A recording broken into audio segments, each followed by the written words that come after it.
Martial करने आप court martial करें, ठीक।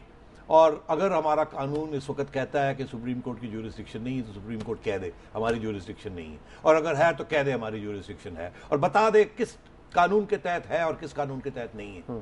और नवाज शरीफ साहब जो अब कहते हैं ना सेक्रेट काउ कोई ना रहे, हाँ, नवाज शरीफ साहब अब कहते हैं सेक्रेट काउ ना रहे, मगर मैं आपसे अर्ज करूं नवाज शरीफ साहब के जमाने में ही लोग आईबी उठाती थी उनको और हवाले कर देती थी आईएसआई के, और आईएसआई को कहते थे कोर्ट मार्शल कर दें इनको, ठीक है, और वो सिविलियंस होते थे। अब क्या आप छोड़े नाम नहीं लेते, तो फिर सुप्रीम कोर्ट के पास जाना पड़ता था और सुप्रीम कोर्ट पूछता था आईएसआई को कि अरे भाई बता दें आपके पास कोई केस है तो फिर रख लीजिए आप इनको, तो जब वो कहते थे नहीं है तो फिर सुप्रीम कोर्ट कहता था फिर छोड़ दीजिए।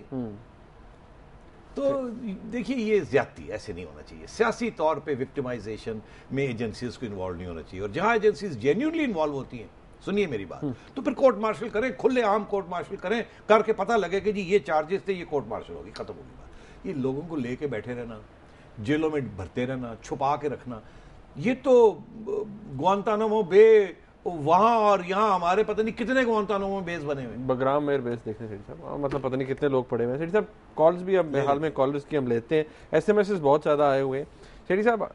अब्दुल्ला जैदी साहब हमारे साथ मौजूद हैं लाइन पे। अस्सलाम वालेकुम जी। अस्सलाम वालेकुम जी। जी अब्दुल्ला साहब। सेठी साहब अस्सलाम वालेकुम। क्या हाल है सेठी साहब? अच्छा किया आपने आज JUIF और हमारे एक दोस्त / दुश्मन मुस्लिम मुल्क की बात कर दी। मैं इसी सवाल को दोस्त जी एक लार्जर कॉन्टेक्स्ट में प्रेजेंट करना चाहूंगा, और मैं चाहूंगा आप एक प्रोग्राम भी करें और एक कमेंट भी करें पूरे सिर्फ इस सवाल पे। सेठी साहब, एक तरफ तो है पीपल्स पार्टी या to a smaller extent MQN, दूसरी तरफ है बाकी सारी जमातें, और जमातों में सिर्फ सियासी जमातें नहीं, दूसरे स्टेक होल्डर्स भी आप जानते हैं। मुझे ये लगता है कि आगे अलावा इन दोनों के पीपल्स पार्टी / MQM कोई भी हुकूमत में आता है तो slowly but gradually we are moving towards a Sunni state. हम इस्लामी स्टेट तो हैं ही, मेरे ख्याल से हम फिर आगे एक सुन्नी स्टेट या / वहाबी / बरेलवी / देवबंदी स्टेट की तरफ मूव करेंगे। मैं चाहूंगा इस पे आप प्लीज एक कमेंट करें। क्यों मुश्किल किस्म के सवाल पूछते हैं मुझे? ये तो प्राइवेटली सवाल पूछने चाहिए, पब्लिकली तो ये नहीं पूछने चाहिए। देखिए यहाँ जब से हमने स्टेट पॉलिसी के तहत जिहाद में हिस्सा लेना शुरू किया अफ़गानिस्तान में, और ये सारे जो ग्रुप्स जो आज बैंड हैं, मगर उस वक़्त ये बैंड नहीं थे, ये हमारे बड़े चहेते थे, ये ग्रुप सारे जो हैं ये दे फ्रॉम द देवबंदी मदरसास, और ये 30 साल से काम चल रहा है और अब बहुत पावरफुल हो चुके हैं। और मगर क्या ये स्टेट किस किस्म की होनी चाहिए? ना ये देवबंदी स्टेट होनी चाहिए, ना ये सुन्नी स्टेट होनी चाहिए, ना ये शिया स्टेट होनी चाहिए। यही तो मसला है। जब आप इस पर पड़ जाएंगे तो फिर रुकेंगे कहाँ? वो कहते हैं पता नहीं 100 से ज़्यादा मुख्तलिफ़ किस्म के सेक्ट्स हैं, कहाँ रुकेंगे आप? ये शिया, सुन्नी, देवबंदी, वहाबी, बरेलवी, इन चीज़ों में हमें नहीं पढ़ना चाहिए। ये रियासत से निकाल देनी चाहिए। आपका मज़हब आपका, आप शौक़ से एक दफ़ा नहीं 10 दफ़ा उसको प्रैक्टिस करें, जो दिल चाहे आपका करें। हम सब मुसलमान हैं और अल्लाह ताला की नज़रों में हम उतने ही गुनाहगार हैं या कम हैं या ज़्यादा हैं, इससे फ़र्क नहीं पड़ता हमारा फ़िक क्या है। ये अपनी एक पर्सनल चीज़ है, तो इसमें लड़ाई झगड़ों में नहीं जाना चाहिए। देखिए कितना खून खराबा होता है। एक मैं आपको छोटा सा स्टेटिस्टिक बताऊं कि मैं कहीं पढ़ रहा था कि पिछले since the second world war 10 million मतलब है कि 1 करोड़ लोग जंगों में मारे गए। आपको पता है उसमें से 90% मुसलमानों ने एक दूसरे के ऊपर तशद्दुद और हमले करके मारे हैं, और बाकी मिलियंस जो हैं वो बाकी मज़हब जो है उनके अंदर लड़ाई झगड़े होते रहते हैं, मगर 90% हम लोगों ने अपने ऊपर ये किया। तो इसलिए मेरा ख्याल है रियासत को दुनियादारी, जहालत, गुर्बत, नौकरियाँ, इस किस्म की बात की तरफ तवज्जो देनी चाहिए। ये नहीं कि क्या आप सुन्नी हैं या आप शिया हैं या आपका ये कहते हैं और आपकी किताबों कहती हैं, ये चीज़ों में नहीं पढ़ना चाहिए। इकबाल हुसैन साहब जी लाहौर से। अस्सलाम वालेकुम जी। अस्सलाम वालेकुम जी। नजम शेख साहब अस्सलाम वालेकुम। जी वालेकुम सलाम। नजम साहब, ये हम कब तक हमारे ये मजहबी उलमा हमें मजहब के नाम पर बेचते रहेंगे? कब तक ये सिलसिला चलेगा? जैसे ये मौलाना فضل الرحمان صاحب والا کیس آیا, کبھی بھی ہمارے ہاں بھی کوئی اسٹیبلٹی آئے گی اس معاملے میں کہ نہیں آئے گی؟ بڑی مہربانی, آپ نے میری دل کی بات کی ہے. میں یہ کہہ کے تھک گیا ہوں کہ آپ سیاست ضرور کریں مگر مذہب کو خراب نہ کریں, بدنام نہ کریں پلیز. اور وہی ہو رہا ہے.